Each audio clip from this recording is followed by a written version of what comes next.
Has anyone ever told you that you need to develop presence as an introvert? And you start questioning, what does that mean? When you think of presence, what's the first word that pop up into your head? Right? Most people would think something along the lines of, maybe you're just sitting there. Maybe presence means just the way I am with my body. But today I want to break down for you some behaviors that you can adopt and utilize in your daily life that can help you develop more presence so that people can approach you as you expect them to. Stay to the end because that last one is the best one. Let's get into it. Now, that first one is the vocal command that come out of your voice. What does vocal command mean? Meaning for myself, I grew up kind of non-social. I used to speak way too fast. I still do sometimes. But it's like when I do speak, I have this thing that I was diagnosed with growing up called process speed mismatch, meaning that whenever I speak, my mind thinks faster than the words that come out of my mouth. So I have to pay attention to what I say consciously, slow down, put my words back so others can understand me. Which is why nowadays I try not to get too excited or too overly emotional. Otherwise, whenever I speak, my voices just come out kind of like a jumble and flow. But for you, to help you develop that presence for others and to help you develop a more meaningful conversation, if that's you, whether it's in a conversation, a meeting, or a conference, try to slow down what you're saying and mean what you say. A good little suggestion that I learned a long time ago when I was part of a Toastmasters conference or a meeting was to actually speak a little bit lower and try to enunciate the words more. Meaning that when you speak, try to kind of enunciate the ending of a word a little bit longer than you should in order for that word to kind of last a lot longer in a conversation. Now, if you need to also, when you're in a conversation, let's say that maybe you're speaking to like a group of people in a conference room or you have a group of friends, something you can do is speak a little bit louder to get your point across so everyone can hear you, because if you speak low, which I tend to do myself sometimes as well, because of a force of habit. But when you're around a group of people, you can speak a little bit louder in order to get your point across so others can hear you as well. And also, try to pause. Because when you pause sometimes when you say things, people can kind of lean in to see what you're saying. That also will help you out. But this next one is something that most people tend to not really pay attention to as much, but it's very valuable. That next one is body language. For many people, probably like yourself as an introvert, you kind of tend to have close off body language because sometimes you just don't understand what you need to do to have others speak to. If you're more of a social person or you try to be, right?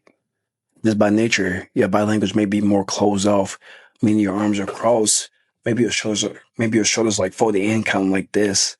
And it kind of, not kind of, but it's detracting away from where you could be. But a way for you to kind of fix this, for example, stand tall, lean back, poke your chest out, roll your shoulders back, and just look people in the eyes when you speak to them. I know sometimes people don't really understand eye contact because for some people it's weird, but a way for you to do this is maybe if you don't look at people directly in the eyes, you can look at them in between the eyes or go from the nose and go between the eyes and the nose. And if you have to think about something, take a second to actually look away to not seem as awkward. Just take a second, look away, think for a moment what you want to say, and then look at them back in between the eyes or at the nose, which would make it more normal. Because if you don't, then it'd be kind of weird if you just stare at them in the eyes the whole time, right? Next one is whenever you do those hand arm gestures, similar to how I'm doing now, don't have your hands going everywhere all over the place. Try to keep them slow, deliberate, deliberate, yeah, deliberate, and make that make sense. Don't just make random hand arm gesture that you believe is the correct one. If you don't need to use them, then just put your hands down and just talk with your mouth. But if you need to describe a point or you use it as a way to kind of emphasize your points, use them, but use them sparingly to make a point. And this last one is something that a lot of people don't do, meaning that they just kind of speak, but they don't really pay attention to what they're actually saying, which is why I'm a big fan of verbal precision, meaning that you actually pay attention to what others say and pay attention to the words that come out their mouth. Because most people nowadays, I'm not saying it's you, right? But a lot of people tend to kind of talk back and forth with words that they don't really understand that they're using based on what they heard others say. But if you ask them to define what that word means, or ask them what that word means to them, they actually don't know. They'll give some kind of far off response. A way for you to kind of improve your precision language and also maybe improve your sense of intelligence or your IQ, right? Is for you to define what words mean. For myself, I try to see things from the observable reality, right? For example, when you think of charisma, what do you think of? Different behaviors that make up that word. People think of charisma like the overall term of it, but if you think the behaviors under it and you think of that big word, all those behaviors, as long as you kind of practice those consistently, will make up the overall word. And then one day you wake up and some way, somehow you have charisma. Same thing like that. As long as you try your best to think about words that people say and use words to yourself that actually make sense, that you actually know what they mean, that you actually know what they mean, instead of you just saying words that you believe you think you know what they mean, then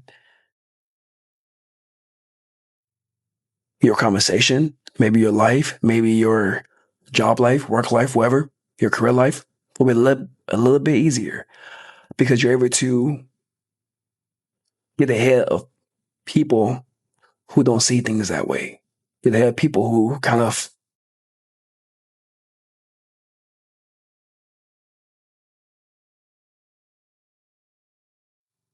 don't pay attention to the nuances of things. But that's all I got. Thanks for listening.